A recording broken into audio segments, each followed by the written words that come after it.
April 20ஆம் தேதி அட்சய திருதி. நம்ம இப்ப சொல்லக்கூடிய எல்லா பொருட்களையும் ஒன்றா சேர்த்து சோம்பு கூட வைக்கும்போது பணவரவு தாறுமாறாக ஏற்படும். வீட்ல லட்சுமி கடாட்சம் பெருகும். அது என்ன வழிபாட்டு முறை அப்படின்னு சொல்லி பார்க்கறதுக்கு முன்னாடி நம்மளுடைய வீடியோஸை இப்பதான் ஃபர்ஸ்ட் டைம் பார்க்குறீங்க அப்படின்னா மறக்காம சப்ஸ்கிரைப் பண்ணிக்கோங்க.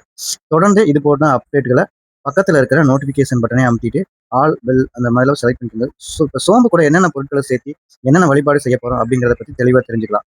சித்திரை மாதத்துல வரக்கூடிய அமாவாசைக்கு பிறகு மூன்றாவதாக வரக்கூடிய திருதி இருக்கு இல்லையா? அதாவது சித்திரை மாத வளர்பிறை திருதிங்கிறது அதுதான் நம்ம அட்சய திருதி எடுத்துக்கிறோம். அட்சயம் அப்படின்னு சொல்லி சொன்னா அல்ல அல்ல குறையாத அப்படிங்கிற மாதிரி அர்த்தம். காட்டுல பாண்டவர்கள் கஷ்டப்படும் போது சூரிய பகவான் இந்த ஒரு அட்சய திருதி அன்னைக்கு தான் பாண்டவர்களுக்கு அட்சய பாத்திரத்தை வந்து வழங்கியிருக்காராம். இது மகாபாரதத்துல ஒரு முக்கியமான நிகழ்வு. பாண்டவர்கள் இந்த அட்சய பாத்திரத்துல இருக்கக்கூடிய உணவை சாப்பிடும்போது உணவு அல்ல அல்ல குறையாம வந்துகிட்டே இருந்திருக்கு. பாண்டவர்களுடைய பசியை தீர்ற வரைக்கும் அந்த உணவு அந்த அட்சய பாத்திரத்துல குறையவே இல்லையா.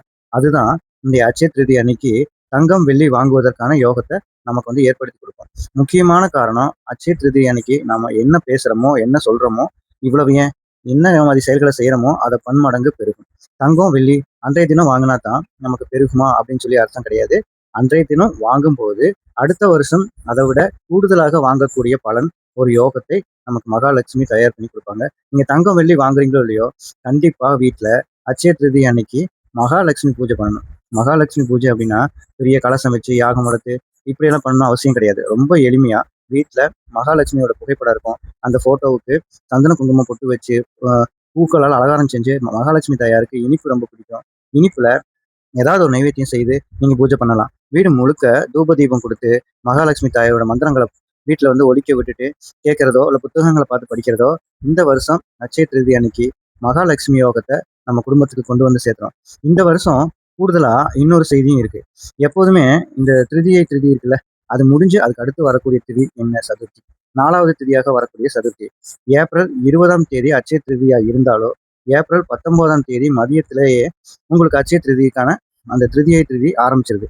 ஏப்ரல் 20ஆம் தேதி காலையில 11 மணி 13 நிமிஷம் வரைக்கும் தான் திருதி இருக்கு. நிறைய பேருக்கு வந்து ஏப்ரல் 19ஆம் தேதி அட்சய திருதியா இல்ல ஏப்ரல் 20ஆம் தேதி இந்த குழப்பம் ஏற்படும். கண்ணை மூடிட்டு ஏப்ரல் 20ஆம் தேதியே தங்க நகைகள் வெள்ளி நகைகள் வாங்குறதுக்கான திட்டத்தை போட்டுக்கலாம். வீட்டுல வந்து மகாலட்சுமி பூஜை பண்றதுக்கும் ஏப்ரல் 20ஆம் தேதி தான் உகந்த நேரம். அன்றைய தினம் காலையில 11:15 மணிக்கு மேல சதுர்த்தி ஆரம்பிச்சிடும். அது இன்னும் விசேஷம். திங்கட்கிழமை காலையில 7:09 ராகு காலம், 10:12 யமகண்டம். காலை நேரத்திலேயே பூஜை பண்றோம் அப்படின்னு நினைக்கிறவங்க 1 மணி நேரங்கள் இருக்கு. காலையில 6:00லிருந்து 7:30. அதை விட்டீங்க அப்படின்னா 9:15 10:15. இந்த 1 மணி நேரம் ரொம்ப உகந்த நேரம். இதை தவற விட்டுட்டீங்க அப்படின்னா 12:15 1:15. இந்த 1 மணி நேரமும் உங்களுக்கு வீட்டுல மகாலட்சுமி பூஜை பண்றதுக்கு உகந்த நேரம். இதுதான் வீட்டுல இந்த வருஷம் அட்சய திருதியை ரொம்ப எளிமையாக வழிபடுவதற்கான வழிபாட்டு முறை. தங்கம் வெள்ளி தான் வாங்கணும் அந்த கட்டாயம் கிடையாது. தங்கம் வெள்ளிக்கு பதிலா உங்களால என்னென்ன பொருட்கள் வீட்டுக்கு தேவையான பொருட்கள் அன்றைய தினம் வாங்க வைத்தாலும் அது பன்மடங்கு பெருகும். இது போக இப்ப நம்ம சொல்லக்கூடிய இந்த ஒரு சோம்பு பரிகாரம். சோம்பு அப்படிங்கிறது சாதாரண ஒரு பொருட்கள் கிடையாது. கன ஆகாசன பொருட்கள்ல ஒரு முக்கியமான பொருட்கள். கன ஆகாசியம் அப்படின்னு சொல்லி என்ன கேட்டீங்கன்னா, தன தானியத்தை நம் பக்கம் காந்தம் போல வசீகரத்தன்மையை ஏற்படுத்தக்கூடிய சக்தி வந்து அந்த பொருளுக்கு இருக்கும். அதாவது தன ஆகாச மூலிகை அப்படின்னா தன ஆகாசிய செடி இருக்கு, இப்படியே சொல்லிக்கிட்டே போகலாம். அப்படி தாந்திரிக பொருள் தான் இந்த சோம்பு. இந்த சோம்புக்கு வசீகர தன்மை அதிகம். பிரபஞ்சத்தோட சக்தியை தன் பக்கம் ஏற்றி தரக்கூடிய சக்தி இந்த ஒரு சோம்புக்கு இருக்கு. சோம்புனா அது எப்படி இருக்குன்னு எல்லாருக்கும் தெரிஞ்சிருக்கும், சில பேருக்கு தெரியாது. அதனால சொல்றோம். சோம்பு அப்படின்னா பெருஞ்சீரகம். இங்க சமையலுக்கு 2 வகையான சீரகம் பயன்படுத்துறீங்க. ஒன்று சாதாரண சீரகம், இன்னொன்று பெருஞ்சீரகம். அந்த பெருஞ்சீரகம் அப்படிங்கிறது தான் சோம்பு. இது ரொம்ப எளிமையா நமக்கு வீட்டுல வந்து சமையல் கட்டில இருக்கக்கூடிய ஒரு பொருள் தான். அப்படியே இல்லைனாலும் ரூ. 10 கொடுத்து சோம்பு வாங்கிக்கலாம். அடுத்த ஒரு முக்கியமான பொருள் எல்லாருக்குமே ரொம்ப தெரிஞ்சது. மகாவிஷ்ணுவுக்கும் மகாலட்சுமி தாயாருக்கும் உகந்த அற்புதமான தாந்திரிக பொருள் பச்சை கற்பூரம். பச்சை கற்பூரம் வாசம் எங்கெல்லாம் இருக்கோ அங்க மகாலட்சுமி இருப்பார். மகாவிஷ்ணு இருக்கக்கூடிய இடத்துல மகாலட்சுமி தாயார் தானா வந்துருவாங்க. ஏன் தெரியுமா? மகாவிஷ்ணு தன்னுடைய மார்புல மகாலட்சுமி வச்சிருக்காரு. அதுக்காக தான் காரணம். அதுக்கு சரி, அதுக்கு ஒரு முக்கியமான ஒரு பொருள் ஒரே ஒரு மிளகு. இந்த மிளகு என்னது எதுக்கு அப்படின்னு பார்த்தீங்கன்னா, கால பைரவர் வழிபாட்டிலையும் வாராகியம்மன் வழிபாட்டிலையும் இந்த மிளகுக்கு அதிக முக்கியத்துவம் கொடுப்பாங்க. ஏன் தெரியுமா? மிளகு அப்படிங்கிறது கடன் பிரச்சனையை தீர்க்கக்கூடிய ஒரு முக்கியமான ஒரு பரிகார பொருள். எதிரிகள் தொல்லையை நீக்கக்கூடியது. 10 மிளகு இருந்தா பகையர் வீட்லையுமே நம்ம சாப்பிடலாம் அப்படின்னு சொல்லி சொல்லுவாங்க. அந்த அளவுக்கு பல மருத்துவ குணங்கள் இந்த மிளகை வந்து சரி. அடுத்த ஒரு முக்கியமான ஒரு பொருள் ஏலக்காய். பணவசியம் தனவசியம் இந்த இரண்டுக்கும் பயன்படுத்தக்கூடிய அற்புதமான ஒரு தாந்திரிக பொருள் வந்து ஏலக்காய். கடைசியா ஒரே ஒரு கிராம்பு. மகாலட்சுமி தாயார் வந்து அமரக்கூடிய ஒரு சிம்மாசனம் பார்ப்பதற்கு தாமரை மலர்கள் இதழோட ஒரு சின்ன மொக்கு இருக்கிற மாதிரியே நல்ல ஒரு கிராம்பை எடுத்து இங்கே தயார் செஞ்சு வச்சுக்கணும். இந்த எல்லா பொருட்களையும் வைக்கிறதுக்கு ஒரு சிறிய கிண்ணமோ இல்லை இப்போ நீங்கள் வீடியோவில் பார்க்குற மாதிரி ஒரு அகல் விளக்கோ தேவைப்படலாம். வீட்டில் இருக்கக்கூடிய ஆண்கள், பெண்கள், குழந்தைகள்னு சொல்லி யார் வேணாலும் இந்த பரிகாரத்தை பண்ணலாம். எந்த கட்டுப்பாடும் கிடையாது. பரிகாரத்தை எத்தனை மணிக்கு பண்ணலாம்? பூஜை பண்றதுக்கு நல்ல நேரம் சொல்லியிருந்தோம்னா காலையில 6:30லேருந்து 7:30, 9:15லேருந்து 10:15. அதை விட்டீங்க அப்படின்னா 12:15லேருந்து 1:15. இந்த 3 1 மணி நேரங்களையும் ஏதாவது ஒரு நேரத்தை பயன்படுத்திக்கோங்க. அப்படி ஒரு வேளை காலையில இடத்துல பூஜை செய்ய முடியலன்னா மாலை 6, 7 மணிக்கு மேல ஏப்ரல் 20ஆம் தேதி திங்கட்கிழமை பண்ணிக்கலாம். பெருசா பூஜைகள் பண்ணணும்னு அவசியம் இல்லை. ஏற்கனவே உங்க வீட்டுல மகாலட்சுமி புகைப்படம் வச்சு பூஜையெல்லாம் பண்ணியிருப்பீங்க, வழிபாடெல்லாம் முடிச்சிருப்பீங்கல்ல.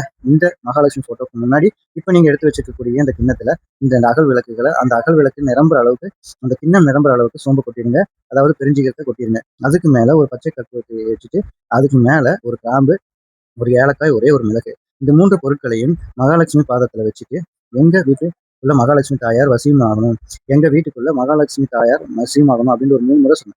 3 முறை உச்சரிக்கும் போதும் மகாலட்சுமி தாயார் நீங்க தயார் செஞ்சு வச்சிருக்கக்கூடிய இந்த அமைப்பு இருக்கு இல்லையா, அந்த வந்து அமர்ந்திருப்பாங்க.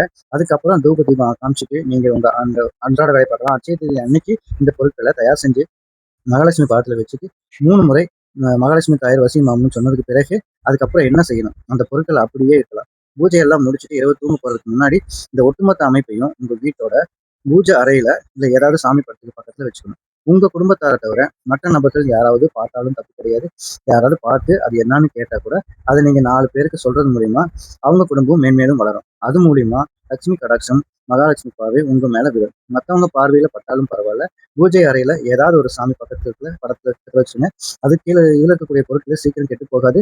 2, 3 மாதங்களுக்கு ஒரு முறையாவது ஏதாவது வளர்பிறை திதி அமாவாசைக்கு பிறகு 3ஆவதாக வரக்கூடிய திதி வந்து இந்த திதியை.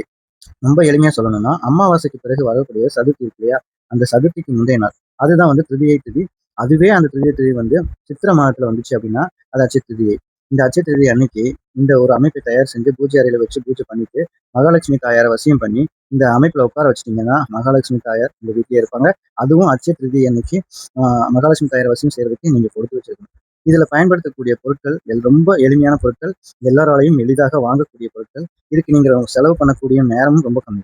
இது மூலியமா அட்சய திருதியம் மாதிரி செல்வ செழிப்பை உண்டாக்கக்கூடிய நாட்கள்ல மகாலட்சுமி தாயார் உங்க வீட்டுக்குள்ள வந்து அந்த அமைப்புல அமரும் போது இந்த வருஷத்தை விட வரக்கூடிய அடுத்த வருஷத்துக்குள்ள உங்க வாழ்க்கை மாறிவிடும். பிறந்திருக்கக்கூடிய இந்த பராபரவ வருடம் உங்களுக்கு பல முன்னேற்றத்தை ஏற்படுத்தும்.